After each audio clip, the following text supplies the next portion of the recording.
Welcome to the Nerd Party.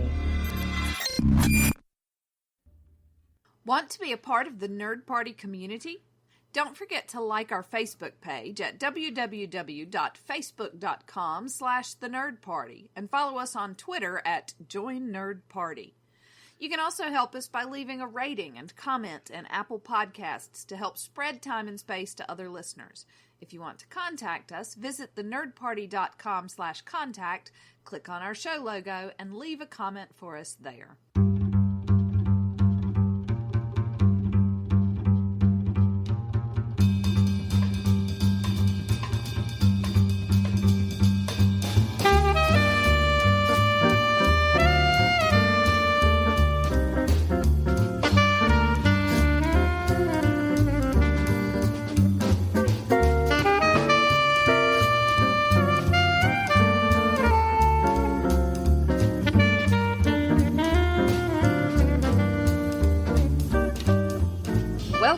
Time and Space, a Doctor Who podcast.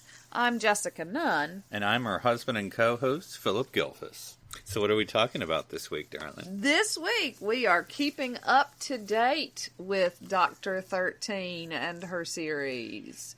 So we are talking about Nikola Tesla's Night of Terror. Yes. And then in our Into the TARDIS library, we're going to be doing just some catching up with things we didn't actually ever finish, but we did now. So we're going to be talking about our finishing up of 2 Doctor Who adjacent series, Blackpool and Dracula. Indeed.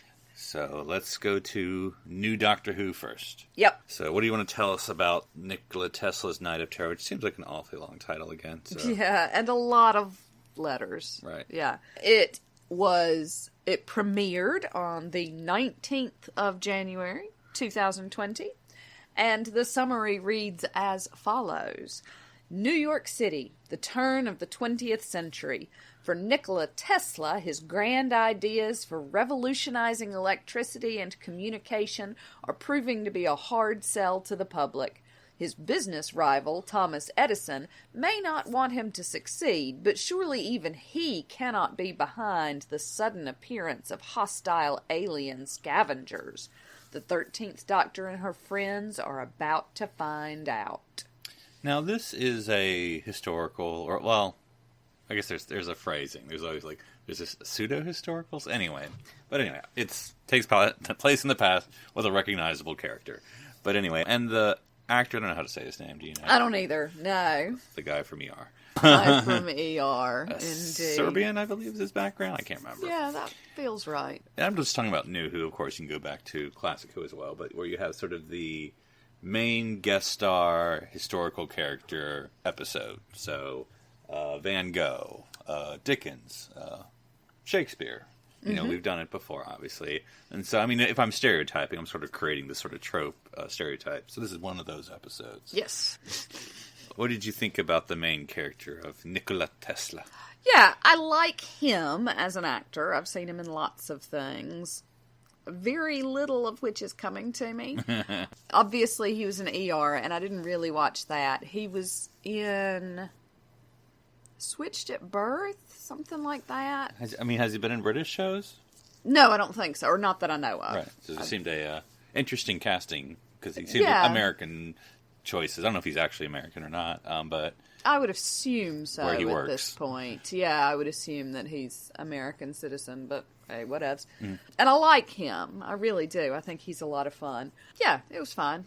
Yeah, it's the sort of, and again, I'm not trying to compare it, but it just comes to mind, Van Gogh. You know, you sort of have the not understood in his time, famous character. Well, I say famous. What about this? How much did you know about Tesla? And were you educated by this episode? Or you know, as far as... I was not particularly. I am vaguely familiar with Tesla. My father is a Tesla fan. I got him a Tesla book for Christmas. So I am possibly more familiar than other people are. And of course, he was in, what was it, The Prestige? Yes. David Bowie played Tesla. The Prestige with, like, Hugh Jackman, the magician one. David Bowie? That was not David Bowie. I don't believe you. You can Google it while we talk, darling. Well, I'm going to, but my phone's not here. I really want to Google that now. I think you're wrong about that. But yeah, so there's that. So I know that he was making clones of people and hats. They didn't address that as much. They didn't mention that at all. And Hugh Jackman wasn't there at all, which I thought was weird. That we know of. That we know of. That's true. No version of Hugh Jackman. Mm-hmm.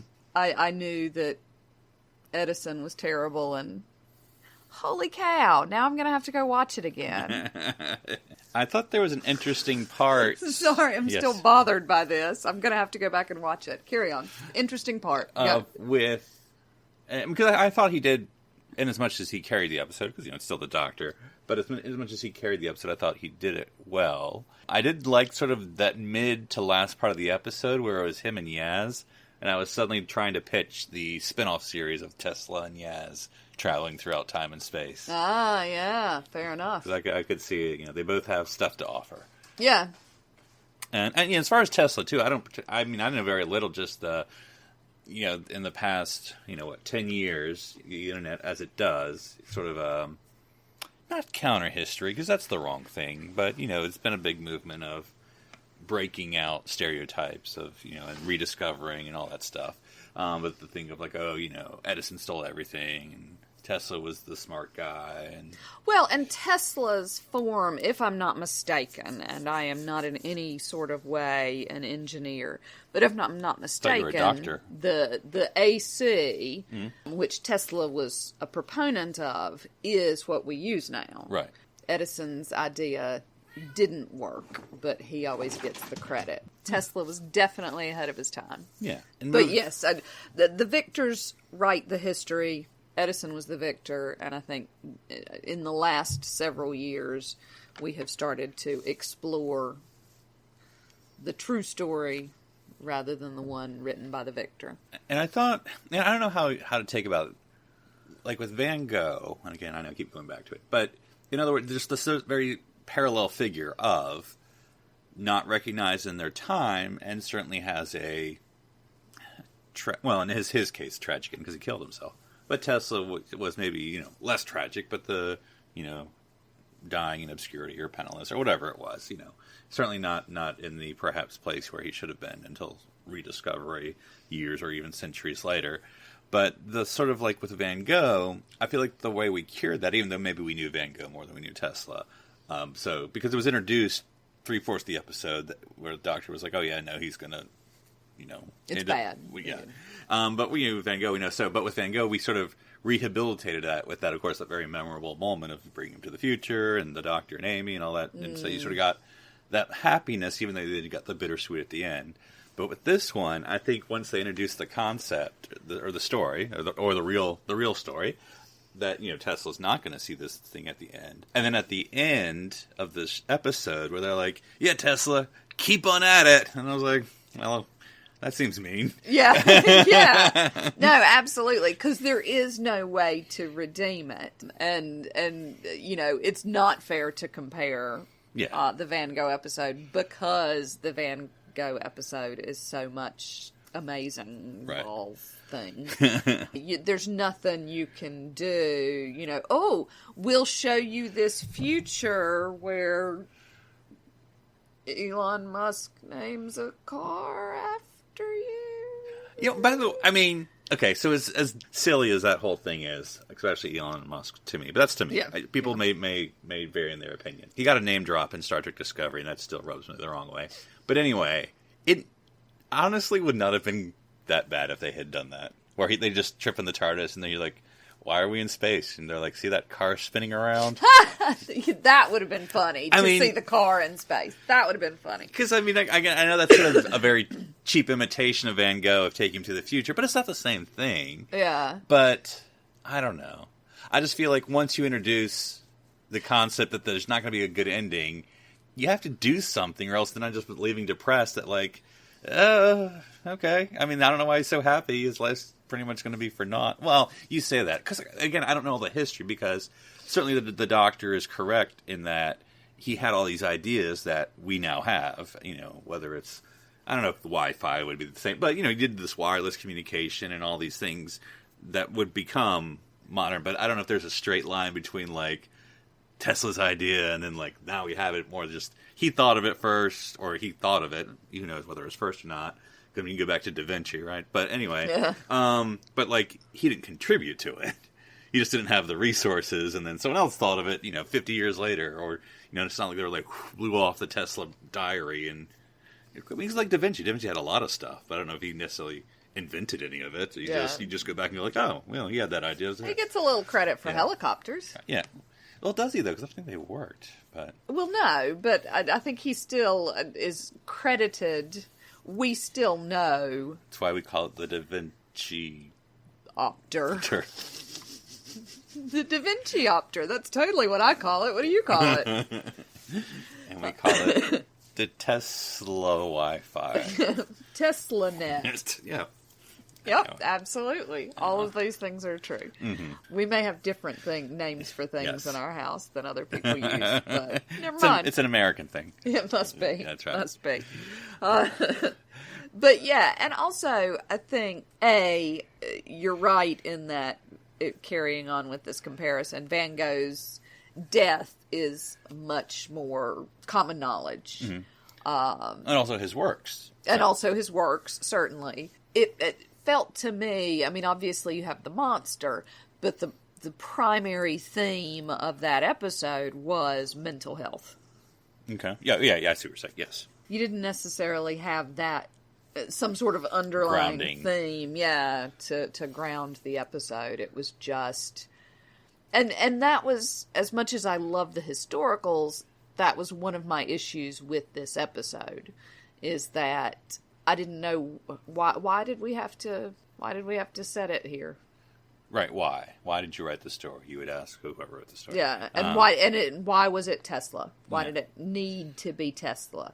Because I'm not sure it did. Mm-hmm. And again, I only saw the episode once, so I feel like when we review it, you have to watch this episode like 3 times. But there was it was a small part, but I'm almost like, maybe I could build the whole episode on this idea.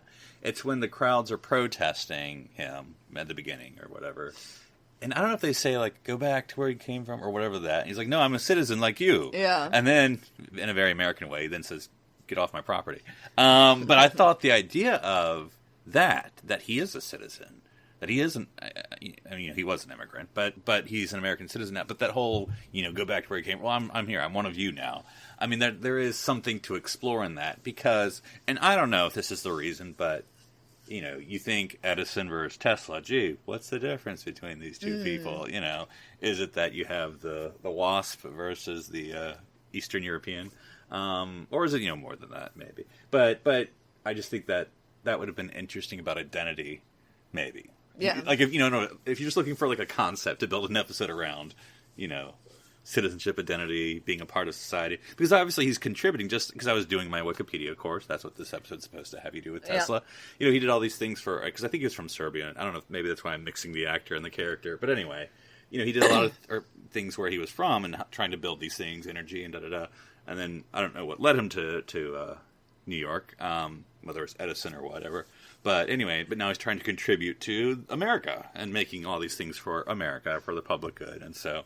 But I don't know. And it would have been an interesting opportunity to tie in Gallifrey and the Doctor's feelings about whatever it is that's happening in this over arc that is happening. Also, I'm thinking, I'm sorry, this is where I'm going to, starting in the seat here. The Doctor is, of course, I mean, this is stretching a little far, but I'm going to go with it. The Doctor's an immigrant, but... she has almost Earth citizenship and contributing to... Presumably she's still the president. Right. Well, presidents are men. But, and so... I mean, it's just something to concept of, or they could talk.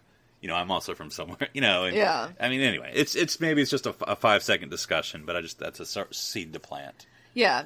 Yeah, and like I say, it didn't feel like it connected to the arc that was built in the first 2 episodes. And I know that it doesn't necessarily have to, but if they're going to do an arc, you need to touch it a little bit. Yeah, because I think, and not to jump ahead, but I think, after, for me, last episode, which was a little disappointing. Not that it was terrible, but it was disappointing, especially coming from Spyfall. And maybe that's unfair, because, maybe there's a formula of, like, our really good episode is where we're going to start, and then maybe not our greatest, and so this one just felt like a meh episode. Like, wasn't terrible. It wasn't like the last one, but wasn't, like, great, memorable. Didn't blow me away. Yeah, but again, I know we're measuring against Spyfall, at least for this current series, but I'm sort of thinking, like, well, when's the next Demons of Punjab, or the next Rosa? And I'm like, I don't know. Yeah. I don't know, maybe it's...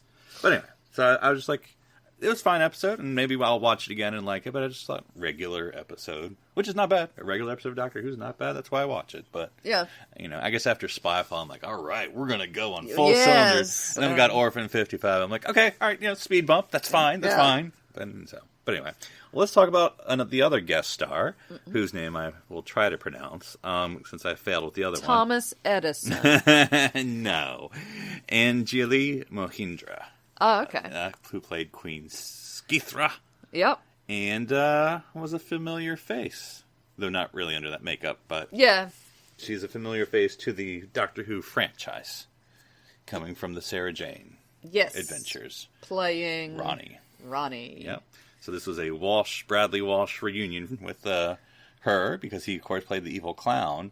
Oh, okay, yeah. Or ringleader clown. Yeah, okay. Sarah Jane episode. So I was reading the notes on the TARDIS.wikia. It said Radley didn't know who she was, and she thought he was joking. And then at the end, he's like, "Can I just have a picture of you, just in case I run into you on the street, so I know who you are, or see a picture?" And she's like, "Oh, he doesn't really know who I am."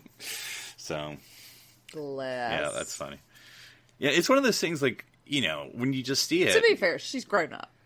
That's true. Yes, that is a fact. As I'm fact checking, yes, time has moved. Time has indeed. But it is one of those things. Once you realize who it is, then you can see it a little bit, because at least in the like cheeks and her face of how it is. Yeah, she certainly had fun, I assume, in that role. Yes. Mm-hmm. What'd you think of her as the villain? Yeah, the whole. I just wasn't that interested in these villains. Mm-hmm. These aliens. I just meh. And the scorpions. Yeah, they're definitely giant scorpions. Look at there. Mm-hmm. And okay. Yeah. It didn't do much for you. No. Yeah, it was a little. I don't know. I mean, I don't want to hit your nitpick. I mean, I'm just saying they look a little CGI. I mean, they are CGI, so of course, congratulations. It looks like what they are. But I mean, when they're sort of attacking the town, it was like, okay. I'm just trying to think of like when they were just shooting at them, and we're allowed to shoot them, right? Because they look like scorpions. But I don't know. Yeah. And again, I mean, I guess Monsters of the Week I struggle with a little bit. Well, because after, and I don't know, I mean, Doctor Who and monsters are obviously a thing, obviously, but I'm trying to, like, all of Doctor Who now in my memory, or at least New Who in my memory. It doesn't seem like, and I know as soon as I say it, everyone's going to yell that I'm wrong, it doesn't seem like they usually go that route. In other words, like, the group of monsters. I mean, like, outside of your usuals, your Cybermen, your Daleks, of course. But I'm talking about, like, just new random monsters. It's not usually, like, a pack of them. I mean, it's usually 1 or 2 or 3, and then that's about all you get. Because usually, I guess we're not doing CGI, but now that we have CGI, we can make 1,000,000 of them. Yeah. But, yeah, because, I mean, especially when you just had Orphan with the... with the pack of faceless... And that's the thing. I mean, there was nothing about these guys that... there was no redeeming quality, which I've always said is the thing that I like about the monsters. There was no miscommunication that maybe you could blame it on. And now we've had 2 of those. Right. And 3 if you count the ones from Skyfall. That's right. And then it's like the spiders from last series. Yeah. But but the spiders you felt bad for. That's true. I mean, they're still spiders, though, so not that bad. Yeah, I mean, spiders don't bother me, but, the idea that they were panicking, and they were bigger than they were supposed to be, and all of those things, by the end of it, you feel bad for the spiders a little bit. But theoretically, these were the most sentient, the scorpions.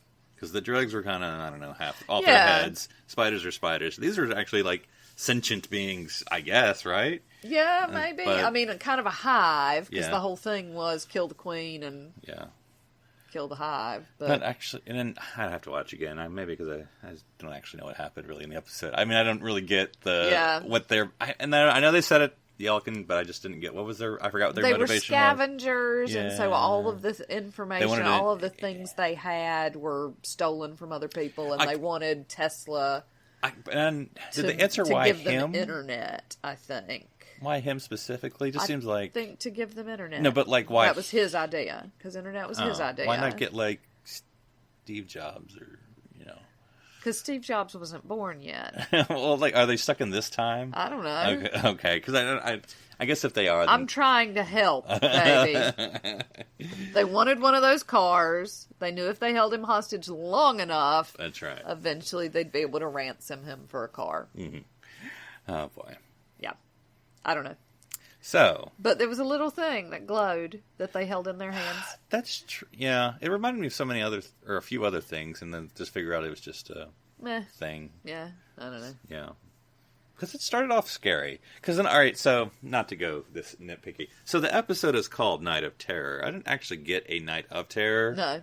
That was experienced by Nikola Tesla. Or anybody. Was it just like the part where he was in the warehouse, or his lab, or whatever it was, that night? I don't know. Like somehow we got on a train. Or when he was taken on because he was taken on the spaceship, right? Yeah. Was that for a night? I don't know. I just feel like the whole title's sketchy. I mean, Nikola Tesla was definitely in it. Nikola Tesla was definitely in it. So half of it is fine. Yep. But we're on board with it. So it's one of those things. So Tesla, you're like, oh, Edison probably gets mentioned. Oh, he's cast. Oh, he's like a tertiary character. I was like, oh, that's kind of sad in some ways. I just really wanted Edison to just be like, because once again, Edison's edging his way into Tesla. Yeah. It's like, hey. And he's not even like a bad guy. Yeah, I mean, it's framed kind of-ish, but not real. But then it's sort of... But then he's also like, I miss Tesla. We could work together again. We all know that's not going to happen. Stop doing that. I mean, he's just a dick. That's not really a villain. Yeah, and so it's not like we're getting the real villain here is man. It wasn't even that. Or capitalism. He was just sort of there, and he ended up taken along, and they let him in the box, and I don't know...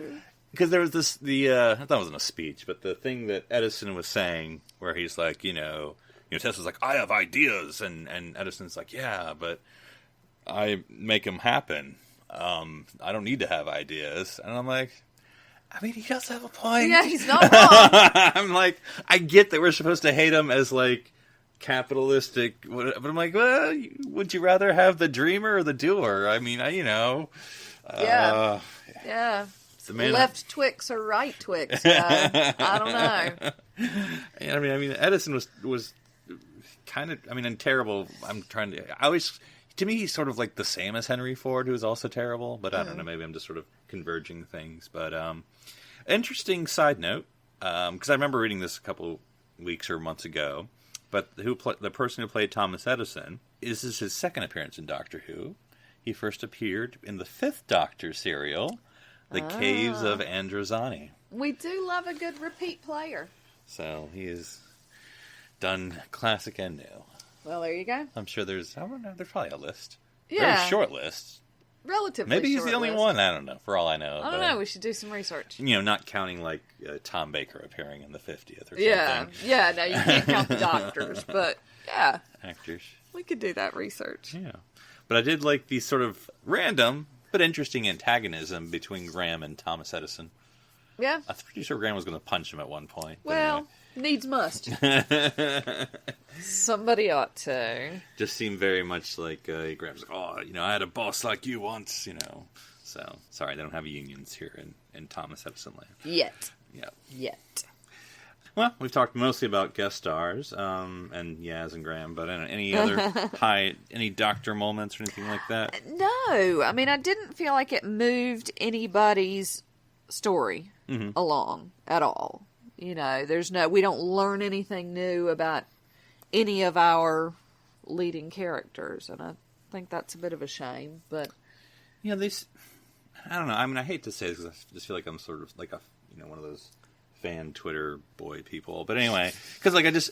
BOI? Yeah, I don't know. Because I'm not trying to be... But Skyfall, because I'm just trying to think...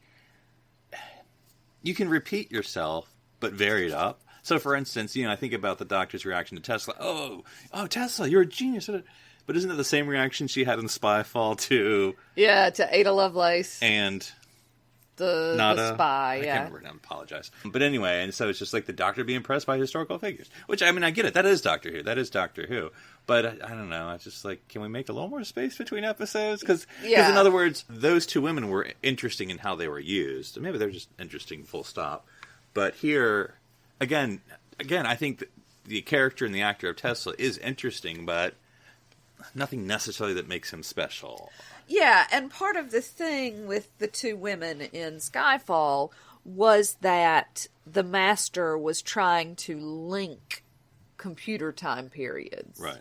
And so those two women both had connections to, so they were part of the pattern. It was woven better into the story as to why they were there. Right, yeah. I got nothing for Tesla. Yeah. Well, any other final thoughts for the Nikola Tesla and his several hours of excitement? No, I also, yes, we didn't talk at all about his assistant. Yeah, and her hair was freaking me out a little bit. Yeah, no, I think there's a reason we didn't talk about her. I felt like she was a little superfluous. Yeah, because what is look, you don't have to make it romantic, but what is the relationship? Because it seemed like they framed it in a manner, they wanted to create at least a parallel between her as Tesla's companion. Like, she was, he's the Doctor, she's the companion, they're the companion to the Doctor, and so they're sort of comparing companion stories about, like, oh, this is better than regular life, isn't it? But, like, he didn't really go into that much, other than, like, I don't know, let's have her have a discussion with Yaz or Graham or Ryan or something for a second. Meh. Yeah. Moving on. Yeah. So, yeah, I thought that was unfortunate. I felt bad for her. Yeah. And I think it's the tricky thing with three companions, is that when you're having an outside story like this, you can't have too many characters in the outside story or people get lost.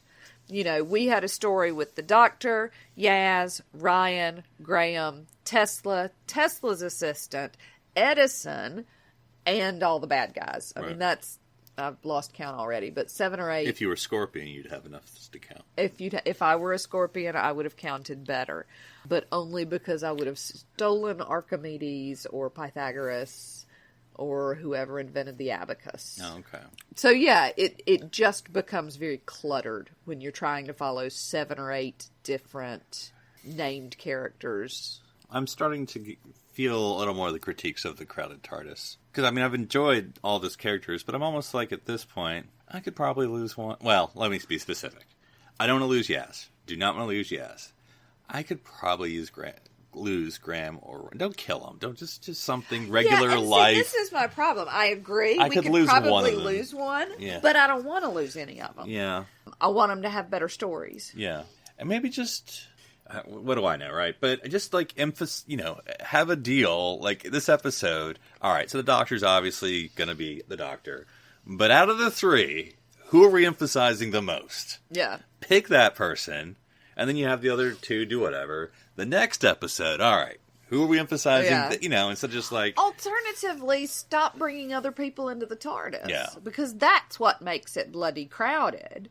The Orphan 55... You have all of these... Have an adventure... how many adventures just really focus on the Doctor and his companion in previous times? There are loads of them. The one that immediately springs to mind, and again, there are a billion of them, is the Doctor and Rose when they go back to the Queen's whatever, and... She's in that pink poodle skirt, and everybody's faces get melted. The Queen, there's a lot to choose from there. Yes, so Queen Elizabeth II's, what wasn't the coronet? It was the 25th something. Yeah, one of the anniversaries, Jubilee things. Yes. And so there are other characters, but none nearly as big as this was about the Doctor and Rose. Mm-hmm.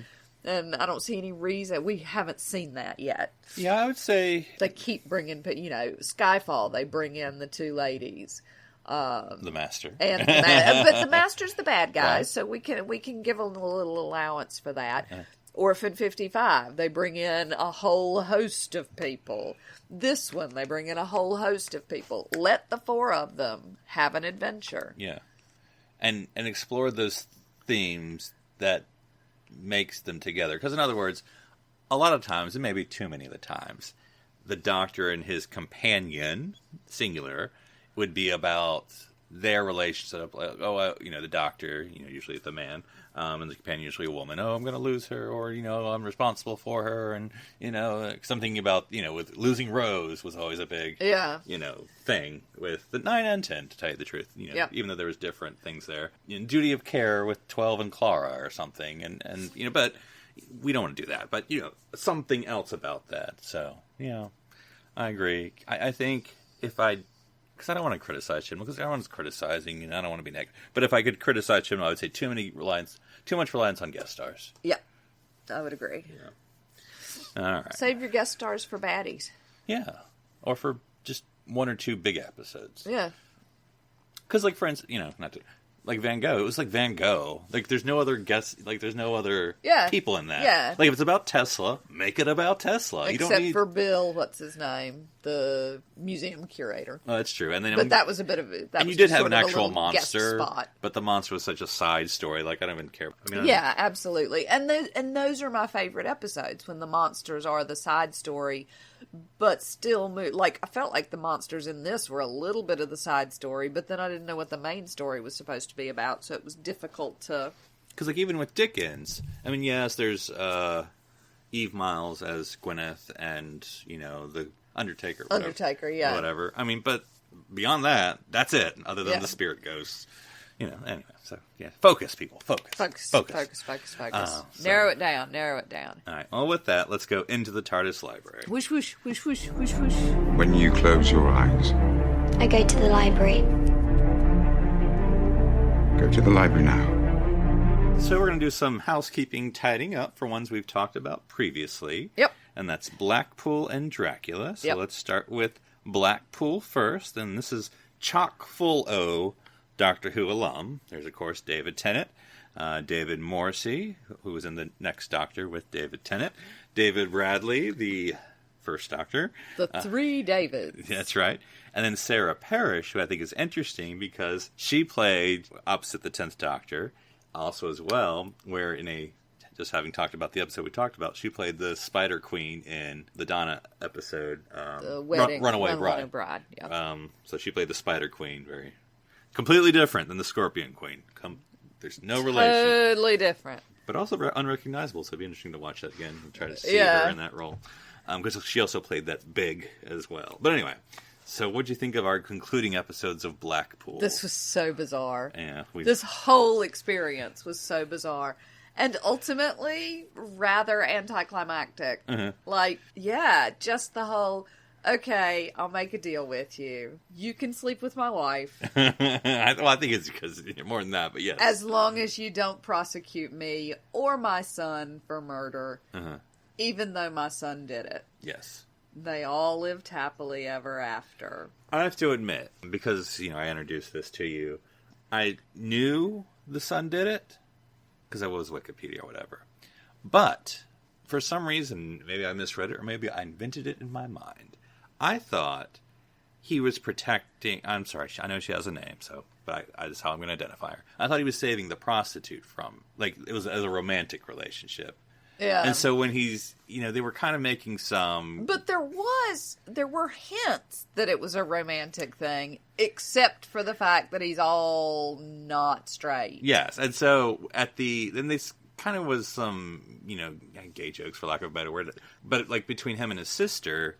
During the, 3 or 4, there was only 6 episodes, but 3 or 4 or 5, when they're at the pool, and he's like, oh yeah, I hit her with your fiance with a brick, as you do. And she's like, oh, you probably fancy him. Or I'm like, okay, well, this is, that's not needed. Then apparently that was a seed being planted, I guess. And I had gotten those seeds. Like, I knew. Apparently by the time she said that, I was like, well, yeah, that's, I knew that. Because, he did react in a way that made you think, but then it's just, he's just having... And these people have names, but he's just having, the son is just having these late night chats with the prostitute. Again, I know she has a name, I just don't know what it is. And it's just because that's his only friend. I don't know. I don't know. Yeah. I got nothing. It left me with a lot of questions. A lot of questions. It was one Not of the least of which is the son going to get some sort of anger management training? Because he has now killed somebody and then hit somebody else in the head with a brick. And I felt that was the other scene that was kind of like, yep, he hits people with bricks. He probably did the murder. That's a thing that happens. And also, like, don't marry this guy who's the same age as your father. And everybody's like, don't marry this guy who's the same age as your father. And then they're all like, okay, marry this guy who's the same age as your father. And I sort of thought, like, maybe at the wedding when his son, who's older than she is, showed up, and maybe they'd be like, oh, us. And then, no, just married the guy who was old enough to be your dad. We cool. Yeah, age ain't nothing but a number. Yeah. Yeah, it was, in some ways, the facade that this was a whodunit, I think, and maybe it doesn't matter, it was abandoned. In other words, it was always there. I don't know, maybe it's like, not that I've ever seen Twin Peaks, but I feel it's like Twin Peaks, where it's introduced as a murder, but we don't really care by the end of it. We're just here for the ride. Who cares? We solved it. Whatever. Moving on. Yeah. Enjoy a song. And so it's like at the end, like, yeah, I don't know. Who did it? We'll just say the son. Yeah. Fine. Okay. And also, he'd been blackmailed into giving up his casino, but then he got it back at the end. It was fine. That was sketchy, yeah. Yeah, it was fine. I turned my accountant in for doing bad books, though I was the one who was probably telling him to do bad books. Yeah, there was just a lot of unanswered. They're like, oh, I thought this was 7 episodes. 6? Oh, shoot. All right. Yeah. Yes. Yeah. And then, yeah, because David Tennant then blackmails his partner to... Yeah. That's... Well, not like fake blackmails. It's not even a real blackmail. It's like, I found these drugs. Those aren't mine, I know, but we're just going to say they are, so shut up. I'm off to continue my affair with that guy's wife. I wonder if this is a case, and I'm sure there's many, where there's, per se, no likable characters. But is still watchable, question mark? Like, in other words, you still enjoyed it, even though there's no one really... redeemable. Because, I mean, even like, oh, the son seems... Oh, no, drug dealing, brick hitting, murderer. It was fine.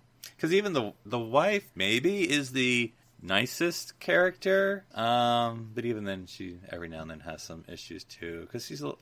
Well, and not that I don't appreciate the journey. She's a little wishy-washy. I mean, I get it. You have your life. You meet this person, though. It's a little... flashbang romance, but it's a TV show. So you're going to leave your life for this guy you just met, but then you're like, oh, I don't want to leave, but I do, but I don't, okay. Well, I mean, luckily David Tennant is so enamored, he stays with it. I would have just been like, look, you either do or you don't. Yeah. Mm-hmm. I'm off. Yeah. Right. So yeah, that was episodes 4 through 6 we watched, and that's premiered in 2004, because that's how people say that year. Definitely how they say it. Definitely worth a watch. Yeah. I do want to dig up the American version that I think only lasted 1 episode, starring someone you mentioned earlier on this podcast, the star of The Prestige. Hugh Jackman? Hugh Jackman did the American version. That makes sense, doesn't it? I imagine he actually sang, though, instead of just being singing over. No, that is the concept of the show, darling. Okay. Yep. All so right. we'll have to find the terrible American version. All right. I'm looking forward to it. Now, there's a sequel to this, I do have to say. Viva Blackpool. Yeah, so we can always drag that up if we want to get whatever. Yeah, right. We may have to at some point. So the other thing we finished, from the minds of Mark Gatiss and Stephen Moffat, a little more current, because it just happened this month, was Dracula. And we watched episodes 2 and 3, Blood Vessel and The Dark Compass. And that was premiered 2 and 3 January of this year of our Lord 2020. What did you think? I don't know, either together or separate. What did you think of Dracula? Yeah. That was a show. That was a show. It didn't make me as happy as I was hoping it would. Mm-hmm. Because I was really excited about it. Yeah, it went really weird direction. I mean, like, literally, in each of the 3 episodes, I spent so much of my time thinking, just kill him. Just kill him. Quit whatever you're doing and just kill him. Stop monologuing. Stop monologuing. Stop offering him free blood. Kill him. Stop trying to trap him. No. Kill him. Nope. No. Nope. So I have to say, pondering about it for a second, out of the three, I think the nun killing, if you take that up, maybe I'll like episode 1 more. But they really milked the nun killing. And there was also a lot of monologuing. Yeah. But episode 2 is my favorite, I think, when I think about it. On the boat? Yeah. Which I thought would be the dumbest thing, because it's like, again, I'm operating under what little I remember from reading it's not even a novel, it's not even that long. But anyway, the novella, because it's just like, he goes on the boat, kills everyone, the boat comes in, everyone thinks everyone's dead, the end, then he goes and the adventure begins. But I mean, they actually made the boat trip very interesting, and it did sort of have that sort of, what do you call it? Murder mystery kind of. Yeah, stuck in a small place as well. Characters. Although they tell us from the beginning, don't get attached to any of them. And so throughout the whole thing, Philip was like, don't get attached to that character. Don't get attached to that character. I know it's the master. Don't get too attached to him. Fake Piotr. No, don't get attached. Don't get attached to fake Piotr. Don't get attached to the one-armed man. It was interesting. One of the things that I found a little strange is that there are no other vampires. I was thinking that just because this takes its time, and the longer it takes its time, the more I was thinking that too. Except for Piotr. I see what you're saying. The first one. Right. Who they stab in the chest. They make it, the doctor or the priest or whatever makes his mother stab him in the chest with a wooden stake. And then the master that's not the character's name, but it's Sasha. Oh yeah, the master finds the guy in a box or something. Yeah. Genderless, but yes, I'll say it was a guy. But then, episode 3 explores that a little bit, where he's with Lucy, and he's like, I think there's about 8 of them in the cemetery. Oh, yeah, and the little boy. That was creepy. Beautiful not girl. okay, not okay. Not okay. Yeah. Just as not okay as the baby vampire. But again, they seem to, like, die or... They don't really explain it. Yeah. Like, how do you become undead? Is it just... there's a 1 in 500 chance. And does and we've got like the first guy in episode 1. Oh, Jonathan Harker. Yes. Harker? Yes. And then because he does. Yeah, what is? Because they don't ever follow through, do they? Because I feel like the premise of episode 1 was, or a premise, there were several, was that Dracula is trying to reproduce and doesn't know how, and he's basically stumbling through it. And that's why he made the little cages for his brides. The story of every teenager. Yeah, but he's trying to find a bride. I mean, gender neutral. He's trying to find a bride. And Jonathan Harker was accidentally one of his most successful brides because, even though he died, he lived again, which, I guess is the whole point of being undead. But I guess that he was still cognitive. Yeah. All the other ones had sort of gone crazy. And, but then we kind of just went from there. Yeah, and he does, like, have that bloodlust at some point, but then that's about it.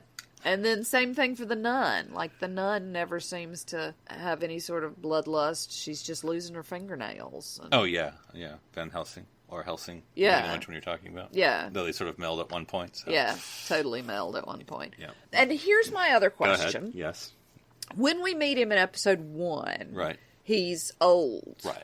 And he regains his youth by drinking blood. Right. Right?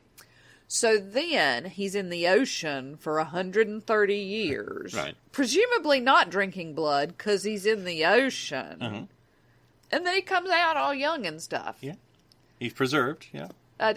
Is it just the salt that does this? I don't know. Or because I feel like it's normally, like, I feel like we established in episode 1 it was the blood that did it. Right. That did the preservation. Salt in the blood? I don't know. Power in the blood. That's right. Maybe. And so I don't understand that at all. And the end of episode 2 sort of had well, now I have to phrase this correctly because there's 3 different versions. The first modern Planet of the Apes remake, because then there was all the more recent ones that are anyway. I'm already lost. With did you ever see the Planet with Mark Wahlberg? No, why would I watch a Mark Wahlberg film? Well, this was some at this point decades ago, I guess. But anyway, that was a Planet of the Apes remake. That was the first remake of Planet of the Apes, and it's basically your same Planet of the Apes tale, blah blah blah blah. Except at the end, he sort of goes back up in the spaceship and returns to his time of Earth. But when he lands, I guess spoiler alert for like a 20-year-old movie, he lands in Washington, D.C., and, and it's his time, and he gets out, and he's in front of the Lincoln Memorial, but he looks up, and instead of Lincoln, it's the face of, like, the evil ape.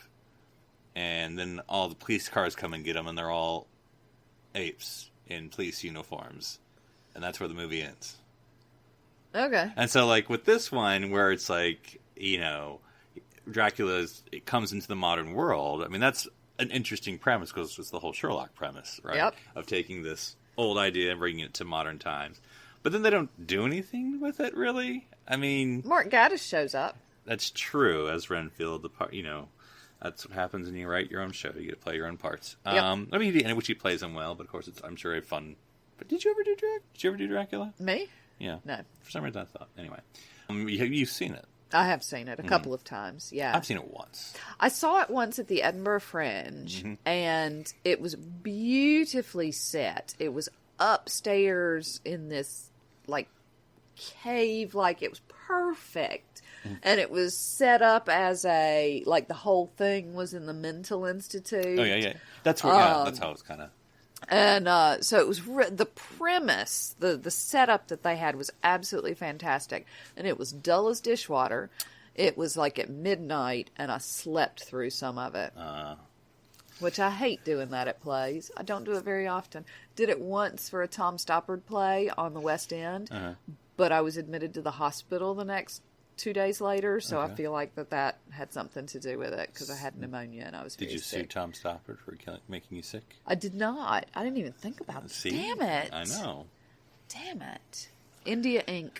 I've never seen it, which is unfortunate, because I did. I slept through. I sadly have to admit, I slept through a little bit of Les Mis at West End.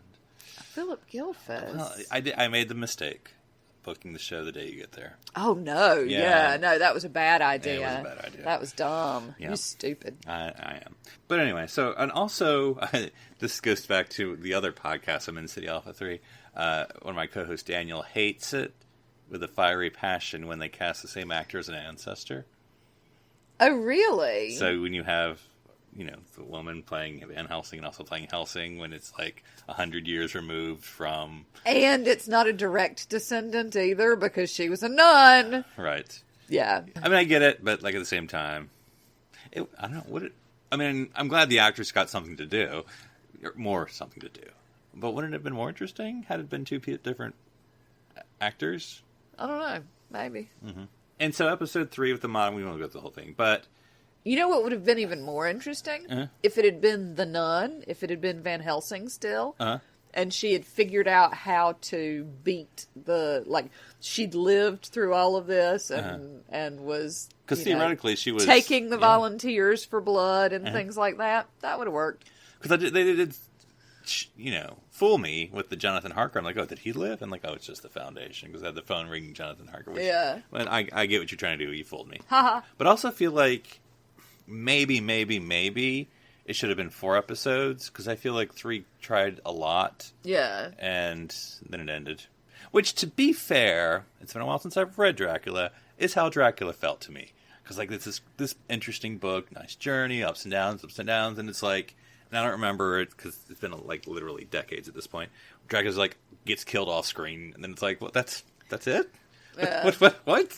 So I guess you can't be too disappointed with how this ends, because such as. But this. But also, don't be scared of the sunlight or the crosses. It's all in your head. Yep, just die. Yeah. I don't know. Yeah. I don't know, man. It lost me a little bit, because the part where Renfield asked Dracula, "What do you want?" and I was like, "Oh, that is a good question. What do you want?" Yeah. And apparently there was no answer. Yeah. So we ended it. So, yeah, I thought... Credits roll. Yeah. So, I think there was ambition there. I think there was interesting things going on, but ultimately didn't really go well. So, honestly, I would say I'm a completist. I'm not just going to watch one thing. But I would just say just watch episode 2 alone, and it's fine. Okay. Because 1, you don't get the weird monologuing nuns. 3, you don't get the weird nose-go-where weird ending. Yeah, nobody's finger... Oh, well, no, I guess fingernails do fall off in 2, don't they? Mm-hmm. So, but anyway. All right. Well, darling, what are we talking about next week? Next week, we are talking about Fugitive of the Jadoon. Now, you say it right with the emphasis on both U's. The fugitive of the Jadoon. Oh, I see. I'm not going to do that. On the moon with the Jadoon. Stop it. Let's just finish this now. Do the thanks. Oh, thanks for joining us, everyone. And then thanks, as always, to Wally and the Sononauts for providing us with their jazz Doctor Who theme tune. Say goodnight, Gracie. And until next week, in another new episode of Doctor Who, enjoy the Doctor's many adventures throughout time and space.